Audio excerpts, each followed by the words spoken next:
வா. இங்கே எதுவுமே இல்லை நான் பார்த்தேன். எல்லாருக்கும் வணக்கம். நம்ம இப்போ மண்திட்டு மலைவாழ் மக்கள் கிராமத்தில் இருக்கோம். இந்த கிராமம் ரொம்ப அழகான கிராமம். பின்னாடி பார்த்தீங்களா மலை. ஆக்சுவலாக இந்த கிராமத்தில் இருக்கவங்களா இந்த மலை மேலே ஏறி அதுக்கு பின்னாடி போய் இன்னொரு மலை தாண்டி போவாங்க. எதுக்குன்னா இந்த விளக்குமாறு செய்வாங்கள்ல, ஈச்சமாறு, அதை பறிக்கிறதுக்காக போவாங்க. போயிட்டு ஒரு மாதம் அங்கேயே இருப்பாங்க. சொல்லப்போனால் இந்த கை குழந்தையெல்லாம் தூக்கிட்டு போயிடுவாங்க மலை மேலே. அங்கே வீடெல்லாம் கிடையாது, மரத்துக்கடியில் தங்குவாங்க. இந்த குழந்தையெல்லாம் அங்கே தான் இருக்கும். இந்த கிராமம் பார்த்தீங்கன்னா பின்னாடி பாருங்களேன், இதே இந்த கிராமம். வீடெல்லாம் கிடையாது.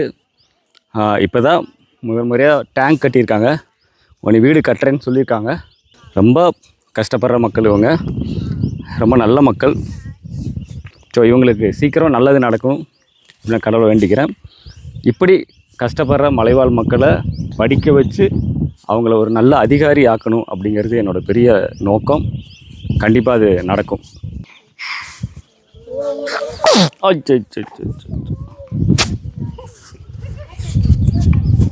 குடிச்சுக்கலாம்.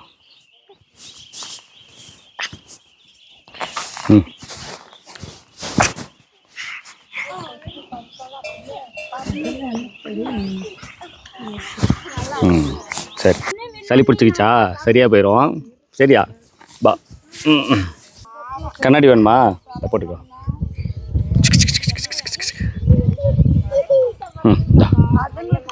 இந்த பாப்பாட்ட ஒன்று சொல்லியிருக்கேன், நீ படித்து பெரிய ஆளா வாம்மா, நான் உன்னை படிக்க வைக்கிறேன், நீ கலெக்டர் ஆகி உன் மக்களுக்கு என்னென்ன வேணுமோ அதெல்லாம் நீ வந்து செய் அப்படின்னு நான் சொல்லியிருக்கேன்.